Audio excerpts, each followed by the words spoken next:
Hey team, my name is Troy Stein. Welcome to the Demo Dojo. It is a partnership between Salesforce and TechSmith, the makers of Camtasia.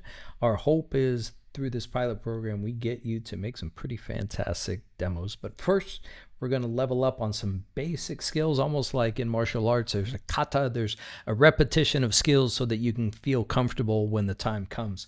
We're going to do 1 asynchronous, 2 asynchronous, and then we'll do a live training. So today we're doing a little bit of skill building.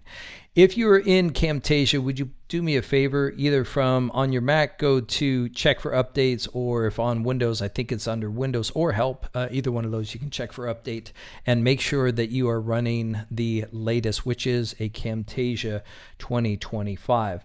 Then you should have a file for you to download. It is a Cam template and Demo Dojo 1 Salesforce, and you right click it and choose open with, or the equivalent on Windows, and simply open it with Camtasia. This is essentially Camtasia 2025. We just went with a different sequencing now that we're at 25. So open it with Camtasia. It will then install. In Camtasia, you can simply go to New Project from Template, and you'll go to Demo Dojo, let's see, Demo Dojo 1 Salesforce, and then click New from Template. If you are in Camtasia for the first time, let me do the 20-second tour. You've got tools over here. So for example, if you click on cursor effects, you'll see cursor effect options, which most of them, not most of them, all of them, you just simply drag and drop. If I'm here under media, that's where I see the files that are part of my project. I've got my preview window here, properties on the right, and my timeline.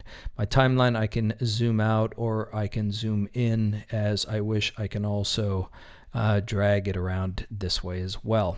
Okay, let's bring this down to fill up the screen here. And let's begin, because this is a little bit of Troy's going to show you how to do something, and then you're going to do it.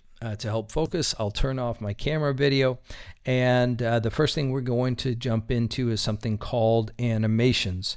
I will get rid of this stuff that's on the top for my own purposes here, and clicking on the timeline, what I'd like you to do is hit the hotkey Shift A. Shift A is going to be your hotkey, and then I'd like you to scale this up. What this will look like is it will look like that. All right, go ahead, Shift A, and then go to scale, and it's your turn. Come back when you're ready. All right, I hope you had good success with that, because we're moving on and we're going to build on it. Now, what I'd like you to do is click on our master here and hit Shift A, and we will move him over on top. What we want to do is to resize this photo to fill up this yellow space and no more than the yellow space. So how do we know if we filled it up? We go to opacity, just hit somewhere in the middle, which is fine. And now we're going to go to crop mode, which is to bring this part in. And I'm going to hold down the space bar, and you'll see the hand kind of appear. It allows me to push that around a little bit. And now we've got it. I simply go and redo my opacity so we can see the animation going just like that. Okay, go ahead, your turn. All right, next up, we're going to crop and animate again, but we're going to do it twice. In this case, I will get rid of my text here at the top, and I need to get rid of the crop. I need to get back into normal editing mode, and I'm going to do 2 animations here. The first one, Shift A, I will bring it down over here, and I'm going to scale it up something about like that. One more time, opacity down, getting into the crop mode allows me to resize it to the yellow space, or thereabouts, and push the opacity back. So I've already got my first animation going from there to there. Cool. And as you can guess, we're going to add another one going Shift A, and we're going to bring, again, out of crop mode, and we're going to go in over here. And I'm going to resize that a little bit. One more time, opacity, and then get out of crop mode just a little bit. We'll go to about like that. And there we go. So it's going to go from here to here. There we go. Awesome. Your turn, folks.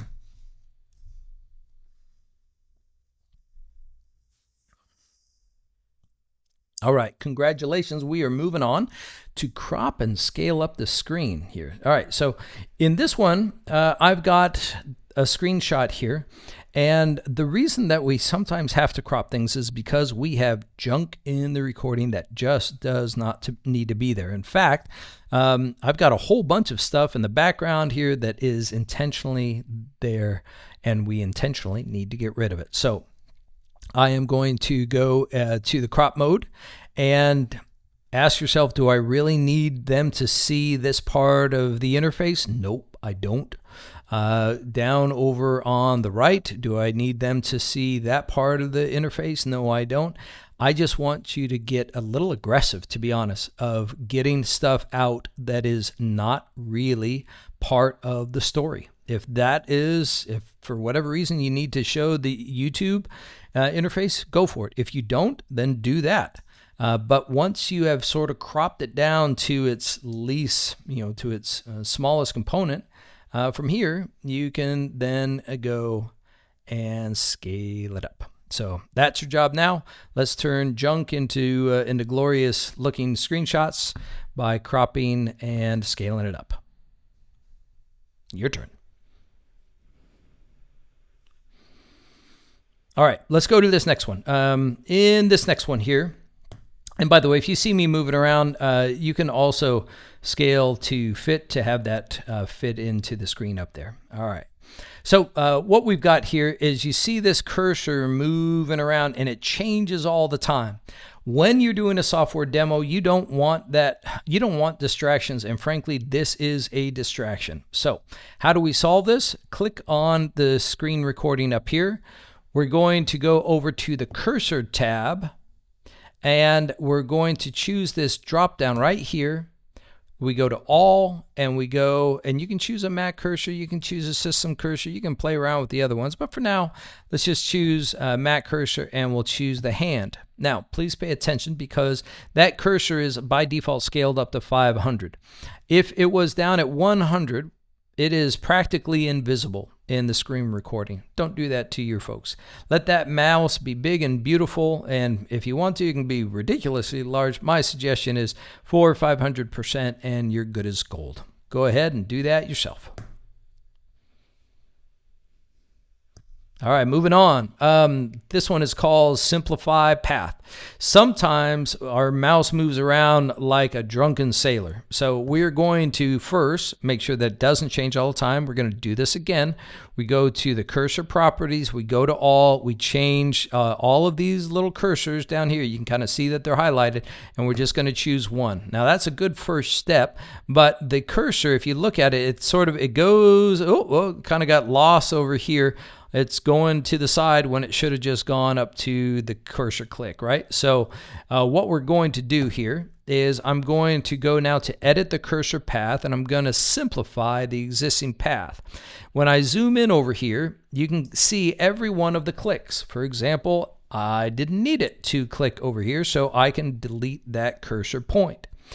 In fact, if you even look at the click here, it is totally covering up the feature. Maybe I don't want it to cover up the feature, and I can have it land at a slightly different place.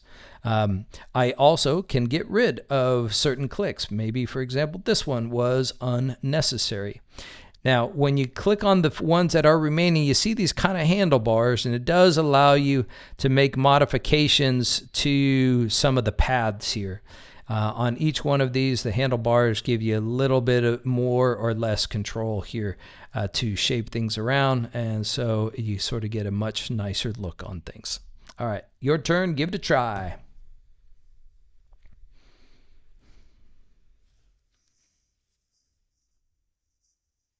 All right, I'm going to give you guys a break. 45, whoops, sorry about that. At 45 seconds, you can skip that. At 55 seconds, you can skip that too. And we're going to go to the end here to cropping ungrouping, and dragging onto the playhead. So what's this all about? First thing you can do, let's get out of the cursor effects and just go into the properties here. I'm going to go to opacity and bring this thing down.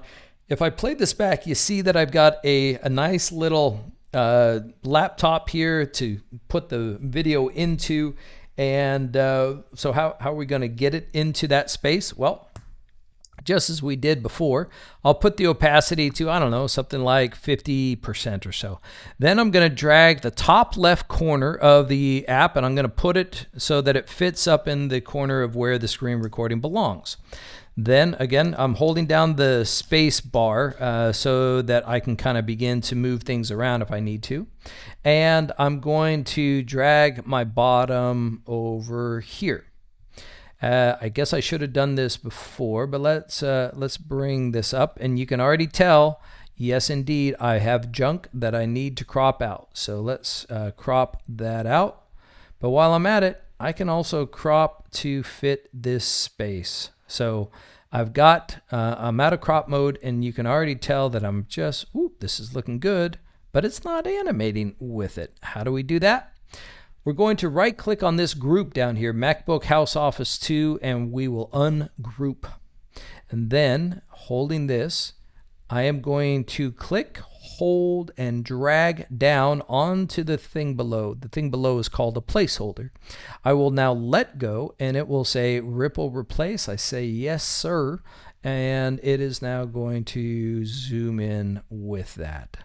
Okay, we're going to be doing much more of this in the next couple days, but go ahead and give this a shot.